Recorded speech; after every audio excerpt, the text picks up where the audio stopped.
தேனி குண்டால் ஒரு 500 கன்று, ரபஸ்டா ஒரு 500 கன்று, 1000 கன்று போட்டேன்.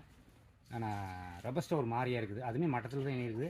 இது தேனி குண்டாலுங்கிறதுனால தேனி குண்டால் நல்லா தான் வந்து வருஷம் நல்லா வர காடு தான், நல்ல பூமி தான், நல்ல மகிழியான காடு தான்.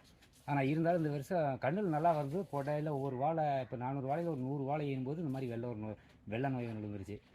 அந்த வெள்ளை நோய்க்கு என்ன பண்ணுறதுன்னு தெரியல. சத்து பத்தாமல் இருக்கணும்னு சொல்லி உரத்தை போட்டால் மறுபடியும் நீங்களே இப்போ புளியம்படி பண்ணாரி அம்மன் போய் நல்ல மருந்தை கொடுப்பாருங்க. அவங்க போய் கேட்ட அந்த பையனை, அந்த கடைக்காரர் சொன்னார், இந்த மருந்து கொண்டு ஊற்றுங்க, நீங்களே வேணால் பார்த்துக்கலான்னு இருக்காரு. இந்த மருந்து கொண்டாந்து இப்போ ஊற்றிட்டுருக்கோம்.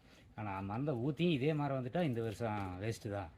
அந்த மருந்து ஊற்றியும் இருக்கிறவாள் இப்போ இது நீங்கி நோய் இருக்கிறவாள் நீங்கினாலும் அது வந்ததெல்லாமே பட்டு போயிடும். அவ்வளோ ஒன்றும் பெருசாக அதுலேருந்து வரக்கு வாய்ப்பு இல்லை. அது ஒரு வாழைக்கு வந்தாலும் அந்த ஒரு வாழை மருந்து ஊற்றினா நீங்கிடும். ஆனால் தார் சரியானபடிக்கு வராது. வரி இந்த மாதிரி தான் தாரெல்லாம் கட்டையாக தான் வரும். அப்புறம் என்ன பண்ணுறது, இந்த வருஷம் இந்த மாதிரி ஆயிட்டால் சிரமந்தான், வேஸ்ட் இந்த வருஷம். அவ்வளோதான், என்ன பண்ண முடியும். நிறைய சொன்ன மருந்தெல்லாம் ஊற்றிட்டு தான் இருக்கிறோம். ஆனால் ஆரம்பத்துலேருந்தே ஊற்றிருக்கணும், அதை நான் ஃபாலோ பண்ணாமல் விட்டேன்.